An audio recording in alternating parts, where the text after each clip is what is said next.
Bismillahirrahmanirrahim. Assalamualaikum warahmatullahi wabarakatuh. Alhamdulillah, wassalatu wassalamu ala rasulillah wa ala alihi wa ashabihi wa man tabi'ahum bi ihsanin ila yaumiddin, ma ba'd. Alhamdulillah, pada malam hari ini kita dikumpulkan oleh Allah Subhanahu wa Ta'ala di tempat yang paling Allah cintai. Mudah-mudahan Allah meluruskan niat kita bahwa kita bertemu karena Allah dan berpisah karena Allah Subhanahu wa Ta'ala. Tidak ada yang diharapkan kecuali keridhaan Allah Subhanahu wa Ta'ala. Kita lanjutin ya. Bahasan pekan yang lalu tentang apa? Pemimpin yang berbuat ghish kepada rakyatnya. Apa itu ghish? Membohongi rakyat atau menipu rakyat. An Ma'qil bin Yasar radhiyallahu anhu qala, dari Ma'qil bin Yasar, semoga Allah meridainya, qala sami'tu Rasulullah sallallahu alaihi wasallam yaqul, Ma'qil berkata, aku pernah mendengar Rasulullah sallallahu alaihi wasallam bersabda, ma min 'abdin yastar'ihi Allahu ra'iyatan yamutu yawma yamutu wa huwa ghashun li ra'iyatihi illa harrama Allahu alaihi al-jannah. Kata Nabi Muhammad SAW, tidaklah seorang hamba yang Allah berikan kepadanya wewenang untuk mengatur rakyat, kemudian pemimpin tadi meninggal. Di hari dia meninggal, dia masih punya sangkutan, yaitu menipu rakyatnya. Illa harramallahu alaihi jannah, kecuali pemimpin tersebut Allah haramkan dia masuk ke dalam surga. Pemimpin-pemimpin yang menipu rakyatnya, membohongi rakyatnya, maka diancam oleh Rasulullah sallallahu alaihi wasallam tidak akan masuk surga. Bismillah. Alhamdulillah. Ghish di sini ini adalah kebalikan kata nasihat. An-nasihatu. Nah, maka apa itu makna nasihat? Nasihat beda nasihat dalam bahasa Indonesia dan nasihat dalam bahasa Arab, ya. Kalau bahasa Indonesia nasihat itu apa? Ya. Apa ya? Kalau bahasa Jawa nasihatnya apa? Diingatkan, dipenging, ya, pokoknya gitulah ya. Beri saran, ya, kritik, saran, gitu. Itu kan nasihat. Adapun di dalam bahasa Arab, nasihat ini maknanya lebih umum, yaitu melakukan yang terbaik. Nah, ya, makanya ghish, curang, nipu, bohong, membohongi, menipu, mencurangi, ini lawan dari nasihat. An-nasihatu. Nih, nanti lebih jelas lagi ketika kita dengar hadis ad-dinun nasihah. Agama ini adalah nasihat. Seluruh syariat Islam ini adalah nasihat. Para sahabat nanya, qulna liman? Kami berkata kepada Nabi SAW, untuk siapa nasihatnya? Kata Nabi SAW, lillahi wa li kitabihi wa li rasulihi wa li a'immatil muslimina wa ammatihim. Agama ini nasihat buat Allah, buat kitabnya, buat rasulnya, buat pemimpin kaum muslimin, dan buat seluruh kaum muslimin. Kita bingung, nasihat buat Allah. Kenapa bingung? Karena yang ada di kepala kita nasihat secara bahasa Indonesia. Nah, makanya ketika diterjemahkan nasihat itu adalah melakukan yang terbaik. Ketika kita dengar nasihat untuk Allah, maka maksudnya kita melakukan terbaik dalam rangka menunaikan hak-hak Allah Subhanahu wa ta'ala. Biar lebih jelas lagi ya, orang Arab itu punya kebiasaan memurnikan madu. Jadi madu yang baru dipanen dari sarang itu kan masih ada buihnya. Nah, orang Arab itu memurnikan madu supaya buih-buihnya itu hilang, murni madunya bersih. Itu bahasa Arabnya nasahtul asla. Aku menasehati madu. Paham nggak maksudnya? Yang lebih tepat terjemahnya apa? Aku sedang memurnikan madu. Nasahtul asla, bukan menasehati madu. Masa madu dinasehatin? Salah apa? Nah, maka ketika di sini dijelaskan nasihat agama adalah nasihat. Nasihat buat siapa? Buat Allah. Maka yang artinya adalah nasihat untuk Allah artinya adalah mentauhidkan Allah, mengikhlaskan seluruh ibadah yang kita kerjakan betul-betul lillahi ta'ala, tidak mengharapkan pujian dari orang lain, tidak mengharapkan perhatian dari manusia, betul-betul murni karena Allah Subhanahu wa ta'ala.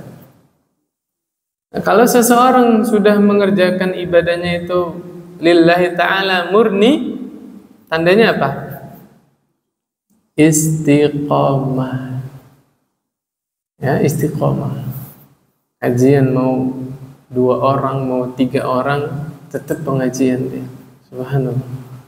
Baca Quran mau 2 lembar, 3 lembar sehari, tetap dia baca Quran. Tuh, karena betul-betul lillahi ta'ala. Ya. Jadi tanda dari seseorang itu betul-betul karena Allah melakukannya, yaitu dia diberi rizki oleh Allah berupa apa? Istiqomah. Makanya khotamin Quran nggak nunggu datang Ramadan, Pak. Ya. Kalau kita khotamin Quran kok pas Ramadan doang, jangan-jangan ibadahnya karena Ramadan. Iya nggak? Hati-hati. Makanya orang Muslim mau Ramadan nggak Ramadan tetap khotamin Quran dia. Ya. Masya Allah, kemarin saya bapak nyerahkan ke saya wakaf 1 kardus Quran ya. Semoga Allah terima amalnya ya, subhanallah. Apa namanya? Jariyah bapaknya ya, subhanallah. Inilah nikmatnya kalau anak itu ngerti ilmu agama. Bapaknya meninggal, apa yang dilakukan anaknya? Dia pikirkan supaya ayahnya ini dapat tambahan bekal akhirat yang manfaatnya itu langgeng. Di antaranya apa? Wakaf Quran. Nggak kebayang itu. Saya kan Qurannya saya bawa tuh ke kelas. Ya. Ini saya balik lagi ngajar tahfidz lagi nih, alhamdulillah. Kelas SD kelas 5 ya. Panggil 1 anak, saya buka Qurannya, baca. Saya mikir, baru baca basmalah aja itu udah 19 huruf. 190 kebaikan. Baru basmalah loh, Pak. Ini 1 murid baca 1 halaman. Subhanallah, berapa kebaikan itu. Nah ini makanya perbedaan antara orang yang belajar dan tidak belajar. Orang yang sudah belajar, dia ngerti betul bagaimana supaya orang tua saya ini mendapat pahala jariyah. Nah, luar biasa. Ya, subhanallah. Itu baru 1 lembar, 1 halaman. Bagaimana kalau yang diwakafkan 10 mushaf, 20 mushaf, 30 mushaf? Oh, subhanallah. Makanya kita juga milih-milih wakafkan mushaf ke memang yang orang itu doyan baca Quran. Taruh di masjid, taruh aja di laci. Apa di mana itu namanya? Rak ya. Kapan bacanya? Ramadan. Tapi kalau dikasih ke santri tahfidz ya, sekolah Quran, insya Allah lebih tepat sasarannya ya, subhanallah. Ya, kita kembali ke sini ya. Tadi apa? Nasihat buat Allah, yaitu maksudnya memurnikan ibadah kita hanya untuk Allah, mentauhidkan Allah dalam rububiyah Allah, uluhiyah Allah, dan asma wa sifat Allah. Secara umum, mentauhidkan Allah dalam rububiyahnya adalah mentauhidkan Allah di dalam seluruh hal-hal yang khusus bagi Allah, perbuatan-perbuatan Allah. Contohnya apa, Pak? Kita meyakini Allah satu-satunya zat yang maha menciptakan, menghidupkan, mematikan, membagikan rezeki. Hati-hati nih, kadang-kadang kita diselewengkan, digoda oleh syaitan sehingga kita bergantung kepada makhluk, sehingga memahami yang kasih rezeki saya siapa? Atasan saya. Yang kasih rezeki saya siapa? Konsumen. Apa lagi? Perusahaan. Hati-hati, yang membagikan rezeki adalah Allah Subhanahu wa taala. Jangan sampai kita bergantung kepada makhluk. Dan saya kemarin menerima cerita yang miris ya di zaman yang modern ini. Ya, saya enggak saya cerita di sini apa enggak, lupa saya. Kemarin hujan berhari-hari kan? Nah, salah satu orang yang kerja di perusahaan itu ngundang pawang hujan. La haula wala quwata illa billah. Sudah kuliah S2, S3 masih manggil pawang hujan. Allahu Akbar. Anak TK aja ngerti yang menurunkan hujan siapa? Allah. Yang nahan hujan Allah. Ya. Terus gimana kalau hujan itu menghambat perusahaannya, menghambat kinerja perusahaan itu? Apa susahnya di grup umumin teman-teman yang biasa bangun malam minta tolong doanya, mudah-mudahan besok tidak hujan. Ini lebih syar'i, ya kan? Satu grup semuanya minta tolong didoakan besok cerah, kalau perlu panas. Daripada mengundang pawang hujan. La ilaha illallah, ya. Makanya berbahagialah kita-kita yang tauhidnya udah bener ya, tidak percaya itu dukun-dukun paranormalnya. Naudzubillah. Adapun nasihat untuk kitab Allah ya, Al-Qur'an, maksudnya apa itu? Menunaikan hak-hak Al-Qur'an. Apa itu hak Al-Qur'an? Kita belajar membacanya. Ya. Nggak ada kata terlambat. Saya pernah cerita di sini kan, di Taman Krakatau ada keluarga Pak Haji, satu keluarga ngaji sama saya. Anaknya dua-duanya udah kuliah, ngaji dari Ikro 1 lagi. Terus naik jilid 2, jilid 6 ke tadarus. Sekarang sampai sama saya masih ngaji, Bu, Pak. 2 bulan kan dari Bada Isya itu sampai jam 10-an apa. Makanya 1 jamnya ngaji, 1 jamnya pengajian.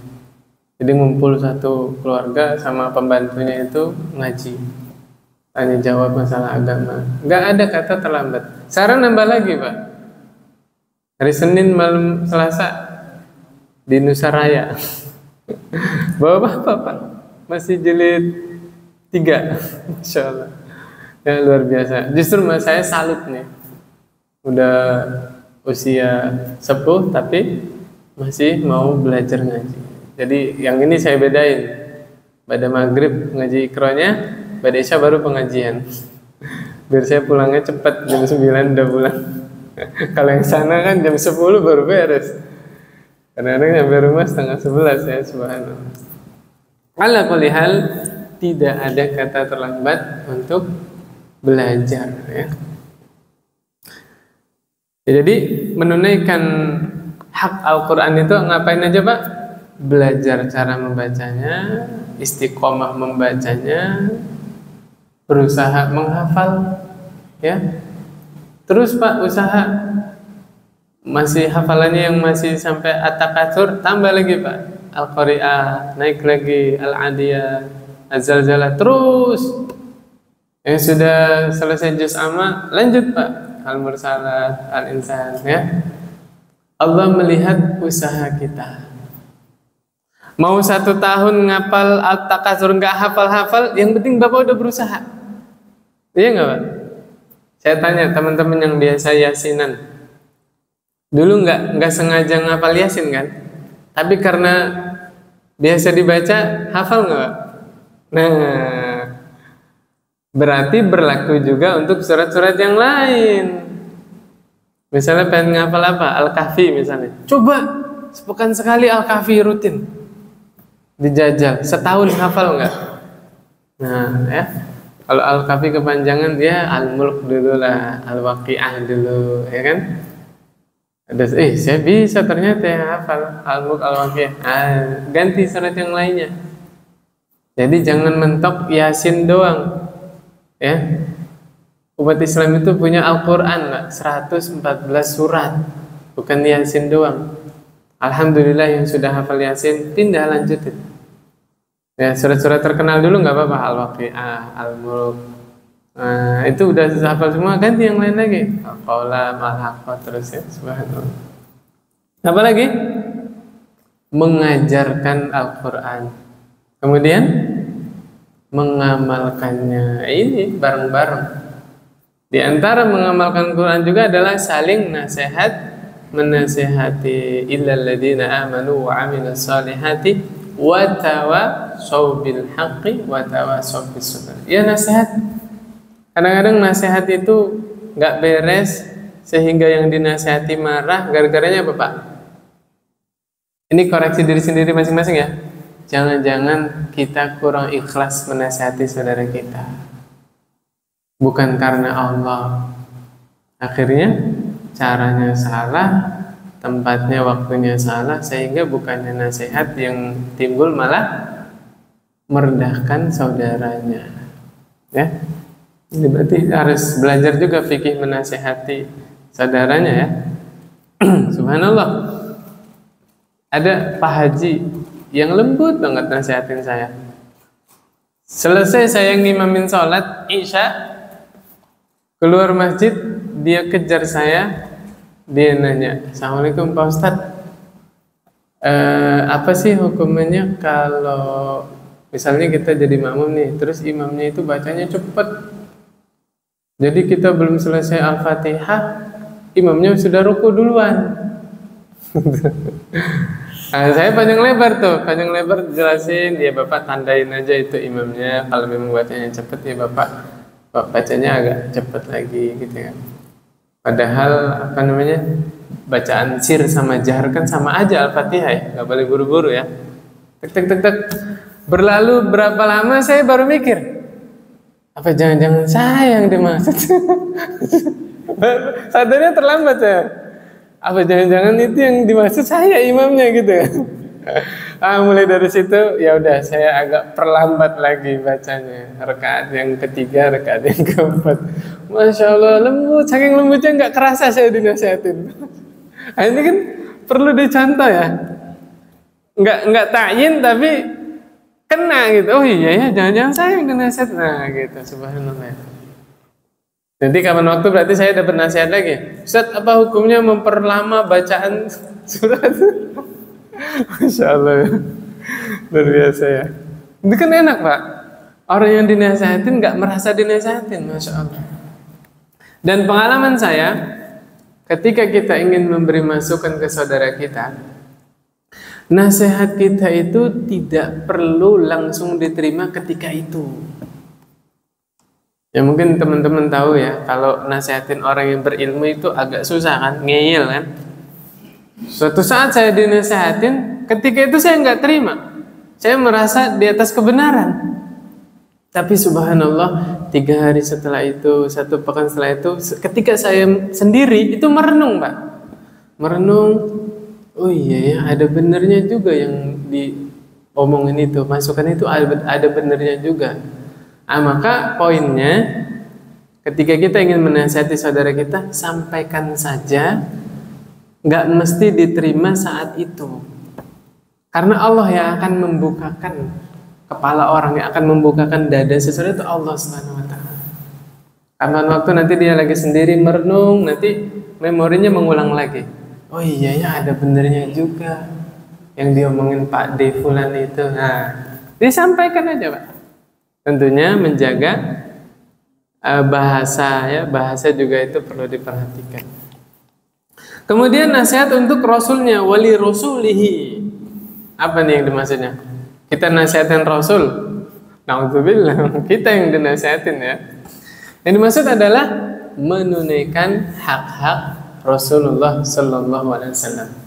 Hak Rasul itu sangat banyak, tapi yang fundamental minimal ada 4 atau 5. Yang pertama, membenarkan seluruh kabar yang datang dari Rasul, seluruh kabar yang sahih, ya. Tasdiqu fi ma akhbar. Contohnya apa?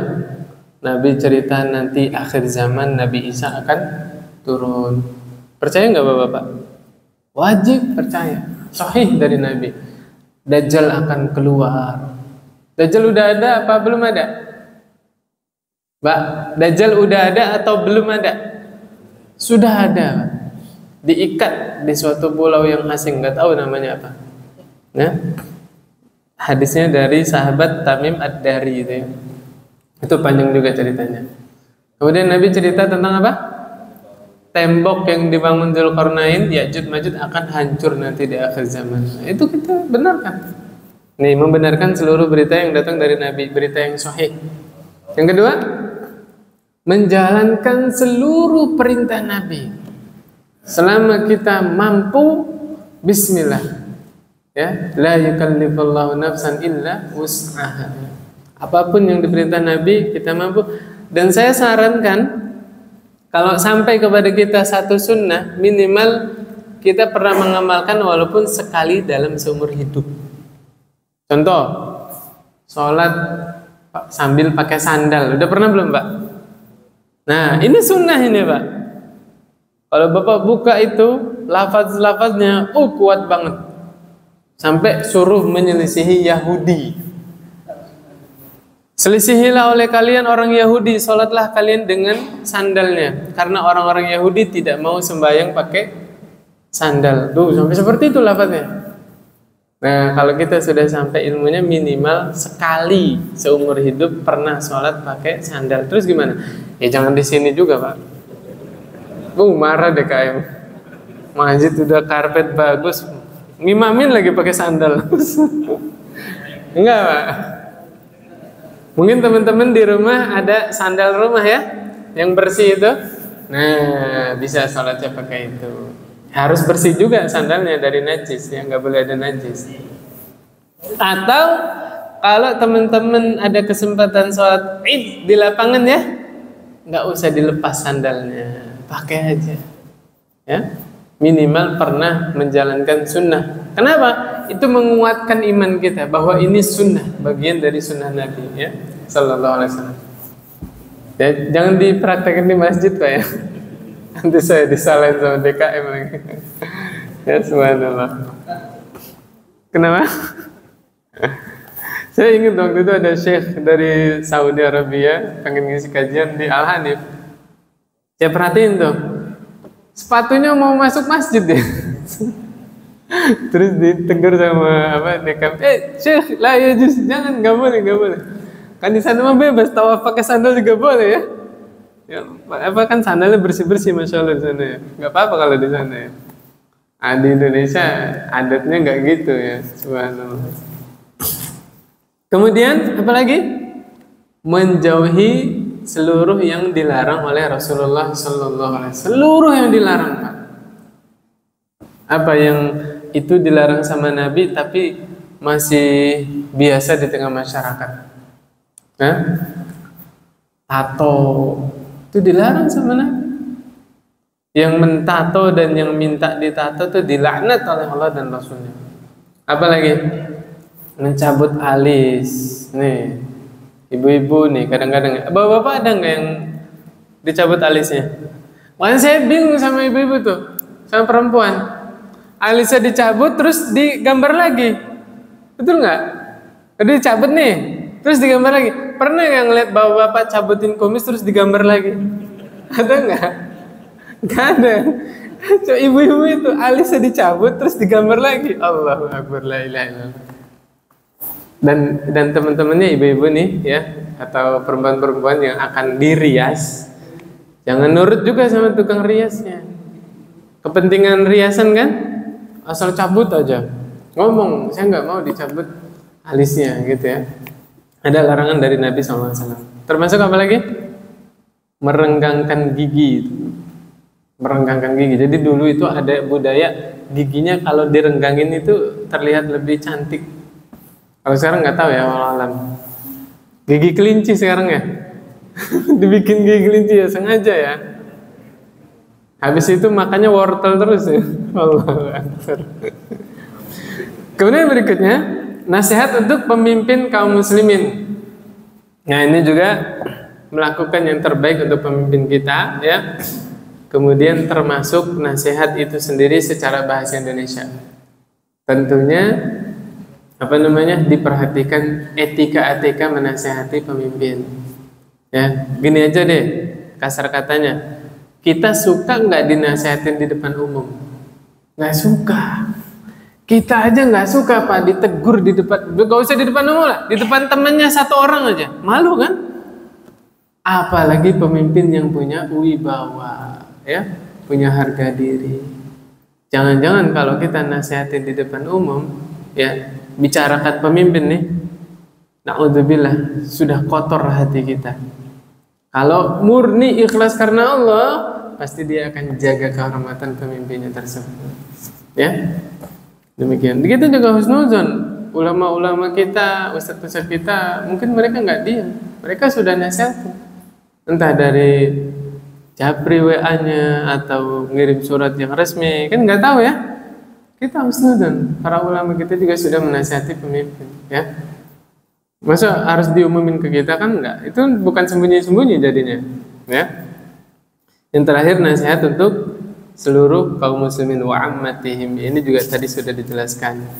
Hendaknya memperhatikan etika dalam menasihati.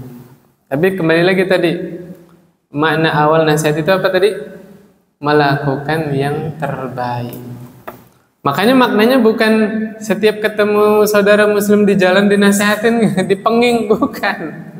Ya, melakukan yang terbaik untuk saudara muslim. Gak tahu saya udah dibahas di sini atau belum ya. Bapak-bapak kenal sama burung hudhud? Kenal nggak? Kenalan ya.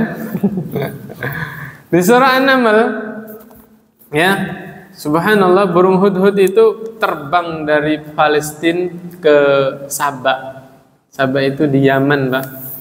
Jadi kalau di atlas Palestina itu dekat Eropa ya, ke atas. Yaman itu di bawahnya Arab Saudi, Pak. Jauh nggak? Ini Bapak Ibu yang dirahmati Allah Subhanahu wa taala, buka surah An-Naml ayat 20 ayat 21. Di situ kita lihat Nabi Sulaiman marah, ya. Kata Nabi Sulaiman, "Maliya la aral hudhuda am kana minal ghaibin?" Saya nggak ngelihat hudhud ini. Mana dia? Absennya. Ghaib. Apa kata Nabi Sulaiman? Nabi Sulaiman marah. La u'adzibannahu 'adaban syadida. Kalau dia datang nih, kan absen, nggak izin sama Nabi Sulaiman itu pergi. Saya akan menyiksa dengan siksaan yang sangat keras. Di dalam tafsir dijelaskan dicabutin bulunya semuanya, Pak. Bapak tahu kan makna bulu bagi burung? Ya, buat apa? Nggak punya bulu, nggak bisa terbang ke sana kemari kan?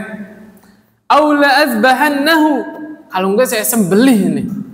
Lihat Pak, poinnya yang saya ingin terangkan. Hudhud rela nyawanya di dalam bahaya demi apa? Demi mengislamkan satu negeri. Apa alasannya burung hudhud nggak hadir lagi baris dibarisin sama Nabi Sulaiman? Hah? Mendengar berita di negeri Sabah orang-orang itu menyembah matahari. Lihat, burung hudhud lebih bertauhid daripada manusia. Dan burung hudhud rela membahayakan nyawanya demi apa? Mengislamkan satu negeri, subhanallah, satu negara. Pertanyaannya, kita udah jadi orang Islam sekian puluh tahun. Udah berapa orang yang kita Islamkan, Pak? Satu aja belum tentu kan? Nah, maka maksud saya kalau kita belum bisa dakwahnya sebagaimana burung Hudhud mengislamkan satu negeri, minimal kita punya niat setiap hari, setiap saat untuk memberikan manfaat untuk orang lain. Jadi dari bangun tidur sampai tidur lagi, bagaimana aktivitas saya ini menimbulkan dampak positif untuk orang lain. Kata Nabi SAW, khairun nas anfa'uhum linnas. Orang yang paling terbaik, manusia terbaik adalah yang bermanfaat untuk orang lain. Anfa'uhum, Pak. Anfa'uhum itu artinya apa? Yang paling bermanfaat di antara mereka. Riwayat yang lain kata Nabi SAW, ahabbun nasi ilallahi anfa'uhum linnas. Ya, manusia yang paling Allah cintai adalah manusia yang paling bermanfaat. Tuh Pak, jangan kebalik ya. Ada orang hidupnya itu nyusahin orang lain, ada nggak Pak? Na'udzubillah, hati-hati.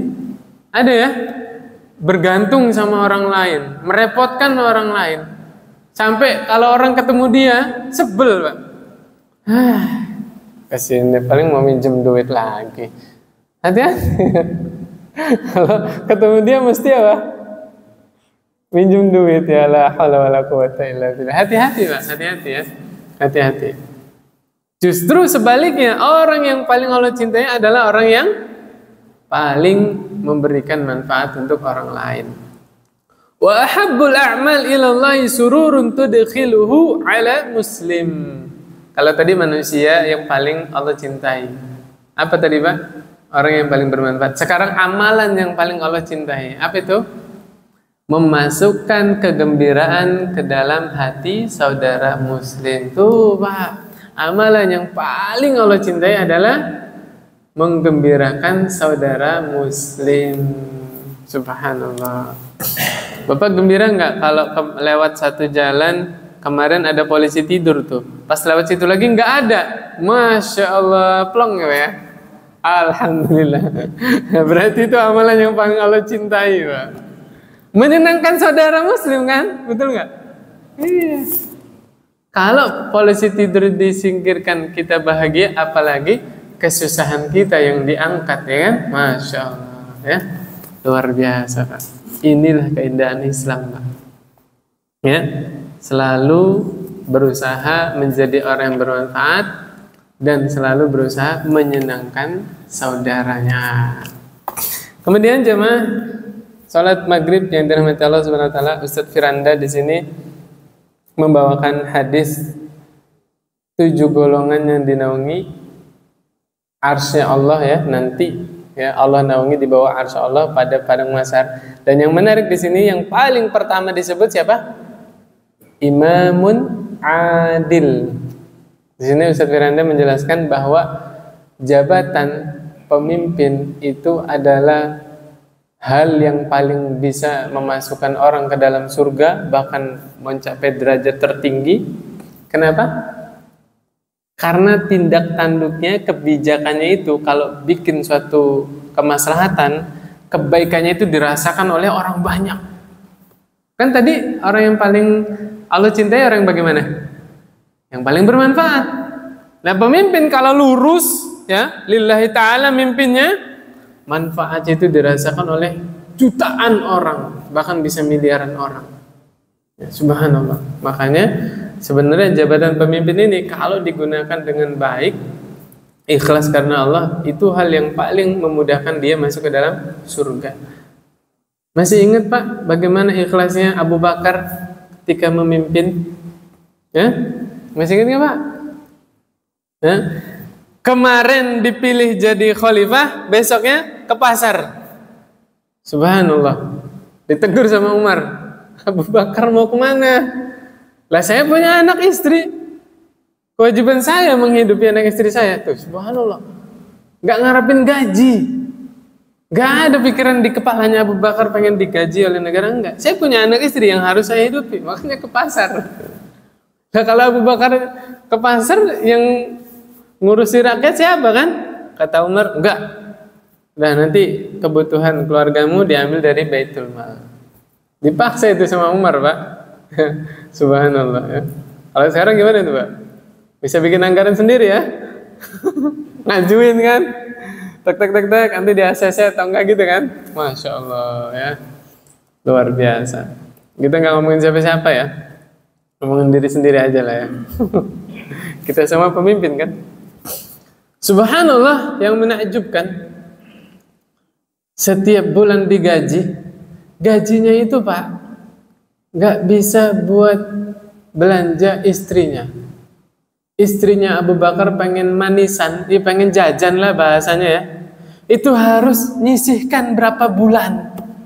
Pengen beli manisan itu, gaji sebulan itu disisihkan sedikit, belum kebeli manisan. Subhanallah. 2 bulan, 3 bulan ya, izin sama suaminya, istrinya Abu Bakar nih. Izin mau kemana Pak? Beli manisan. Apa kata Abu Bakar? Tunggu sebentar. Mana duitnya? Sini. Berarti gaji kita selama ini kelebihan. Dibalikin lagi ke Baitul Mal. Allahu Akbar, la ilaha illallah. Ada nggak model pemimpin zaman kayak begini zaman sekarang? Subhanallah. Betapa sabarnya istrinya Abu Bakar kan? Pengen beli manisan loh, nggak jadi. Padahal udah nyisikan berapa bulan. Ini biar para ibu bersyukur ya. Alhamdulillah beli manisan sehari 3 kali bisa ya sekarang ya. Luar biasa. Yang nggak kalah menakjubkan lagi, menjelang wafatnya Abu Bakar, ya Abu Bakar kan jadi khalifah 2 tahun ya. Itu pesen sama sahabat di situ, kalau nggak salah sama Umar lagi. Ya dia pesan apa? Saya punya tanah tuh di sebelah situ, minta tolong itu dimasukkan ke Baitul Mal atau dijual uangnya buat di Baitul Mal sebagai ganti gaji saya selama 2 tahun. Allahu Akbar. Ternyata selama ini Abu Bakar memimpin, betul-betul menjaga hatinya, menjaga keikhlasannya, sehingga gajinya selama 2 tahun menjadi khalifah dikembalikan semuanya, Pak. Subhanallah. Makanya rakyatnya modelnya Abu Umar ya, rakyatnya Abu Bakar siapa? Utsman, Ali, ya subhanallah, luar biasa. Ya kalau pemimpin kayak gitu semua, kita seneng, nggak usah 2 periode, seumur hidup juga mau kita dipimpin. Pemimpinnya kayak begini, nggak usah ada pemilu ya. Subhanallah, luar biasa. Ada nggak Pak yang kayak begini Pak? Ada insya Allah ya. Cuman kan yang baik-baik nggak diekspos ke media ya. Karena dia menjaga niat ya, subhanallah. Kata Nabi SAW, sab'atun yudhilluhumullahu ta'ala fi dhillihi yawma la yudhilla illa dhilluh. Ada 7 golongan yang Allah naungi di hari tidak ada naungan kecuali naungan Allah Subhanahu wa taala. Kapan ini yang dimaksud? Nanti di padang mahsyar nanti pada hari kiamat. Subhanallah Pak, itu pemandangan yang sangat dahsyat. Seluruh manusia kumpul jadi satu di satu tempat, seluruh manusia. Dari manusia zaman Nabi Adam alaihissalam sampai manusia terburuk. Ya, karena Nabi pernah bersabda, seburuk-buruk manusia adalah orang yang menyaksikan hari kiamat. Manusia paling buruk itu, Pak. Nanti buka kitab Al-Wajiz itu tentang ini. Bahasan tentang apakah orang yang meninggalkan sholat itu kafir atau tidak. Di situ nanti dibawakan hadis. Syirarul khalqi, manusia yang paling buruk itu adalah nanti menjelang hari kiamat orang-orang membicarakan tentang Allah, terus temannya nyaut, Allah itu siapa? Nah itu manusia paling buruk Pak. Sampai nggak kenal Allah itu siapa. Na'udzubillah min dzalik. Berarti secara definitif manusia yang paling buruk itu yang manusia yang paling bagaimana Pak? Yang paling jauh dari agama ya. Jangankan sholat, jangankan puasa, Allah itu sendiri aja dia nggak ngerti siapa Allah, saking jahilnya tentang agama. Na'udzubillah min dzalik ya. Nah ketika itulah ya, orang nggak ngerti apa itu sholat ya. Nanti Al-Quran ini Pak di hari kiamat satu malam Allah cabut Pak, sehingga orang buka mushaf nggak ada tulisannya. Ya, subhanallah. Pokoknya mushaf udah nggak ada, nggak ada yang sholat lagi, ya, nggak ada yang puasa, nggak ada yang subhanallah, nggak ada itu kebaikan-kebaikan sampai kebaikan yang paling maklum yaitu menyebut nama Allah. Mereka nggak kenal siapa itu Allah. Barulah Allah tegakkan hari kiamat, ya. Na'udzubillah min dzalik. Jadi padang mahsyar nanti kumpul semua orang dari zaman Nabi Adam sampai makhluk yang paling buruk. Di situ nanti matahari Allah dekatkan sekitar 1 mil, bayangin Pak. Matahari yang sekarang aja kita jauh dari matahari itu, kalau ba'da zuhur panas ya Pak? Luar biasa Pak. Ada tuh masjid-masjid ya, kayak di TCI, kayak di Perumnas ya. Terasnya itu kan kena matahari ya. Itu panas itu Pak kalau ba'da zuhur. Bagaimana matahari didekatkan 1 mil? Makanya Nabi ceritakan di situ manusia berkeringat. Ada yang semata kaki, ada yang sebetis, ada yang sepinggul, ada yang seleher, setelinga Pak keringatnya. Subhanallah. Saking panasnya matahari. Nah, di waktu yang sangat panas itu ada 7 golongan yang Allah naungi. Yang pertama apa? Imamun adil, imam yang adil. Bapak imam bukan? Imam. Ya, kullukum ra'in wa kullukum mas'ulun an ra'iyati. Setiap kalian adalah pemimpin dan setiap pemimpin akan ditanyai atas apa yang dia pimpin. Bapak mimpin apa? Anak istri. Istrinya nggak bisa wudu, ditanya Bapak. Ayo. Istrinya nggak ngerti bacaan-bacaan sholat, ditanya Bapak. Kenapa nggak diajarin istrinya? Berapa tahun nikah? Nggak tahu bacaan iftitah istrinya itu. Tahu nggak Bapak? Istrinya baca doa iftitahnya yang mana? Allah maafin bayi ini apa Allah berkabir apa wajah tuh? Nggak tahu lagi. Allahu Akbar. Ya, wudunya diperhatikan. Anak-anak kita juga. Ya. Nanti ditanya sama Allah. Anaknya nggak bener wudunya, bapaknya ditanya. Ya, kenapa nggak sempat merhatiin ibadah anaknya, ibadah istrinya? Ya, subhanallah. Kemudian yang kedua, syabun nas'a fi ibadatillah. Pemuda yang tumbuh di dalam ibadah kepada Allah. Ini saya yakin ini bahwa bapak yang suka ke masjid, yang pengajian itu dari kecilnya sudah senang di masjid. Iya kan? TPA ya. Ya kecil lari-lari di masjid ya wajar lah anak kecil ya. Ya, tinggal diingetin aja kan, diingetin nggak boleh main di masjid ya. Ya, berbahagialah orang-orang yang sudah kenal masjid, senang ke masjid dari kecil. Ya. Kemudian yang berikutnya yang berapa nih? 3. Rajulun qalbuhu mu'allaqun fil masajid. Ini sudah saya jelaskan sini ya. Ketika Nabi sebut manusia rajulun mufrad 1.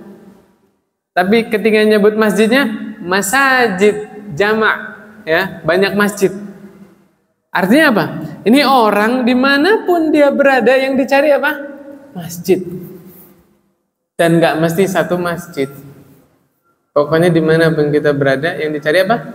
Masjid. Saya ambil faedah dari ceramah Ustadz Khaliful Hadi, ya, hafizahullah. Beliau masih sehat, alhamdulillah. Tinggal di Surabaya kalau nggak salah. Beliau bilang begini. Orang yang hatinya terikat dengan masjid adalah diantara karakternya ya. Seseorang yang keluar masjid, dia sudah ada niat balik lagi ke masjid. Subhanallah. Kayak ini nih kita nih, Pak ada sholat isya kan? Dia keluar dari pintu masjid, hatinya khusyuk, minta tolong kepada Allah. Ya Allah, mudahkan saya sholat subuh ke masjid lagi. Tuh Pak, subhanallah. Beda dengan orang yang lalai. Maghrib jamaah di masjid, isya jamaah di masjid, santai dia. Subuh sudah pasti ke masjid? Belum tentu. Makanya orang yang hatinya terikat dengan masjid, baru keluar masjid saja, dia minta tolong supaya dimudahkan lagi ke masjid. Ya, subhanallah. Tadi sudah berapa Pak? 3 ya. Pemimpin yang adil, pemuda yang tumbuh di atas ibadah kepada Allah, kemudian seorang yang hatinya terikat dengan masjid, ya subhanallah. Nah, yang keempat ini yang kita bahas di awal kajian. Warujulani tahabba fillah.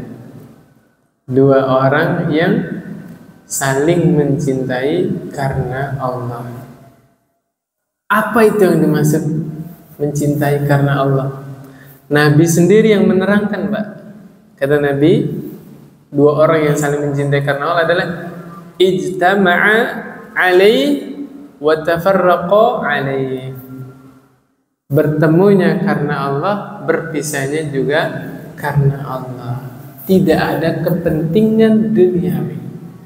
Gak ada udang di balik penggorengan. Bakwan. Udang di balik bakwan gak ada, Pak. Betul-betul murni dia ketemunya karena Allah, berpisahnya juga karena Allah. Subhanallah, luar biasa. Kalau janjian tuh, janjian apa? Sa'i, masya Allah, luar biasa. Janjiannya tawafur, mikot, masya Allah. Janjian pengajian, ya. Janjiannya begitu, ya. Karena Allah murni, ya. Subhanallah. Ya, luar biasa. Makanya ini kita ketemu di sini, nggak ada niatan yang lain-lain, Pak. Kita semua bertemu berkumpul di rumah Allah ini murni, mudah-mudahan karena Allah Subhanahu Wa Taala. Ketemu karena Allah, pisah juga karena Allah. Kita semua punya tanggung jawab kan, punya keluarga kan. Nah, pisahnya karena Allah, ya Subhanallah. Dan 4 ya. Yang kelima nih, Pak. Ini agak susah, bukan agak susah. Paling susah kayaknya. Wa rajulun da'athum ra'atun zatu mansibin wa jamalin. Seseorang yang diajak oleh seorang wanita yang punya kedudukan dan cantik luar biasa. Yang ngajak siapa? Ceweknya, Pak. Yang ngajak perempuannya. Nggak tanggung-tanggung perempuannya ini punya kedudukan, kemudian cantik. Ini lengkap ini, Pak. Karena orang kadang-kadang nggak bisa nolak gara-gara apa? Dianya punya hasrat. Karena perempuannya ini menarik, cantik, ya nggak? Atau dia nggak bisa menolak karena apa? Sungkan. Karena wanita ini punya kedudukan, benar nggak? Kita pernah kan nggak bisa nolak tawaran orang gara-gara apa? Sungkan, betul nggak? Atau nggak bisa nolak karena kitanya suka. Bapak dikasih makanan kesukaan Bapak, semangat itu. Masya Allah, jazakallah khairan ya. Tuh ini lengkap. Cewek ini dua-duanya lengkap. Ada kedudukannya, ada cantiknya, luar biasa. Tapi pemuda tadi bilang apa? Inni akhafullah. Aku takut kepada Allah. Tuh, Pak. Rasul langsung to the point, intinya, Pak. Intinya yang bisa memalangkan kita dari yang haram, yang bisa menjaga kita dari kemaksiatan adalah rasa takut kita kepada Allah Subhanahu wa taala. Bapak buka lagi surat Yusuf. Penyebab Yusuf Allah jaga dari perzinahan apa, Pak? Allah tampakkan tanda-tanda kekuasaan Allah Subhanahu wa taala. Sehingga Allah palingkan Nabi Yusuf dari perbuatan keji. Na'udzubillah. Allah jaga Nabi Yusuf. Apa yang menyebabkan Nabi Yusuf diselamatkan dari maksiat? Min ibadihil mukhlasin. Karena Nabi Yusuf adalah hamba Allah yang ikhlas. Di antara faedah kalau kita sering beramal soleh dengan ikhlas, Allah jaga kita dari hal-hal yang haram. Tuh, Pak, penjagaan Allah. Dan Allah itu asyakur. Allah maha berterima kasih. Seseorang yang ibadah ikhlas karena Allah, Allah balas, bukan dia doang yang dijaga, Pak. Keluarganya juga dijaga oleh Allah. Nah, subhanallah. Maka ini bapak-bapak ini benar-benar tulang punggung keluarga. Bapak ibadahnya benar karena Allah, ikhlas karena Allah, anak istri bapak dijaga oleh Allah Subhanahu wa taala. Subhanallah. Makanya Nabiullah Yusuf Allah jaga kan? Apa sebabnya itu? Coba baca surat Yusuf. Di antara sebabnya adalah Nabi Yusuf adalah orang-orang yang ikhlas. Ya subhanallah. Nah, intinya apa tadi, Pak? Hal yang bisa memalingkan kita dari maksiat atau dari sesuatu yang haram adalah rasa takut kita kepada Allah. Makanya orang kalau udah hilang rasa takutnya Pak, jangankan bermaksiat menzalimi diri sendiri, dia nggak peduli bikin kebijakan, padahal keputusan itu merugikan banyak orang. Na'udzubillah. Kalau sudah tidak ada rasa takut kepada Allah, na'udzubillah. Na'udzubillah. Saya agak kesel ya kemarin. Memang sistem juga sih yang mengarah ke sana. Jadi beli sesuatu nih, saya nggak sebut ininya lah, brandnya, takut menyebarkan nama baik. Terus salah tuh, pengen dirubah pesenannya, bisa nggak Pak? Gak bisa, udah keluar struknya, bisa nggak Pak? Beli di mana gitu ya supermarket, bisa nggak dirubah? Nggak bisa. Padahal kalau dikembalikan ke ilmu fikih, ya, kita membatalkan akad jual beli masih bisa nggak? Bisa, jangankan masih di tempat situ, kita nyampe rumah aja. Terus misal saya pesan suatu produk nih, pas sampai rumah ternyata istri udah beli, udah ada produknya. Kalau produk itu tetap ada di saya kan mubazir tuh, saya kembalikan. Mohon maaf Pak, ternyata istri saya sudah beli, udah ada di rumah. Gak apa-apa ya, saya kembalikan. Secara syar'i agama boleh tidak dikembalikan? Boleh ya Pak. Terus gimana itu sistem-sistem yang berlaku? Barang yang sudah dibeli tidak boleh dikembalikan. Ayo, halal nggak itu? Nah ini nasihat buat teman-teman ya yang punya bisnis segala macam. Ya coba dikaji lagi fikih jual beli. Ya, biar itu juga melatih kesabaran penjual itu. Udah kita nalangin ya kan, terus nggak jadi ya, subhanallah ya. Ya, intinya apa tadi? Hal paling terbesar yang bisa membentengi kita dari maksiat, dari yang haram adalah rasa takut kita kepada Allah SWT. Bagaimana supaya menumbuhkan rasa takut itu di dalam diri kita? Belajar tauhid asma wa sifat. Kita pelajari itu sifat-sifat Allah itu, bagaimana Allah Rahman, ya Allah Rahim itu kepada hambanya, Allah Halim kepada hambanya itu bagaimana. Nah, itu yang akan menumbuhkan rasa takut kita kepada Allah Subhanahu wa taala. Belum beres, sudah mudah-mudahan itu. Masih 2 lagi Pak ya. Yang ke-6, orang yang sedekah sembunyi-sembunyi. Yang ke-7, orang yang sendirian kemudian ingat kepada Allah sampai air matanya itu meneteskan. Pernah ya Bapak-Bapak insya ya? Kalau ingat apa ini biasanya netes? Ingat dosa ya. Maka diantara ibadah yang sangat nikmat bagi seorang hamba adalah sendirian Bapak ya, istirahat dari penatnya dunia tuh, istirahat sendirian, ingat dosa-dosa kita, kemudian ingat berapa banyak Allah memberikan nikmat kepada kita. Sampai sekarang kita belum bisa berhenti dari maksiat, tapi Allah nggak berhenti melimpahkan berbagai nikmatnya kepada kita. Subhanakallahumma wa bihamdika asyhadu an la ilaha illa anta astaghfiruka wa atubu ilaik. Assalamualaikum warahmatullahi wabarakatuh.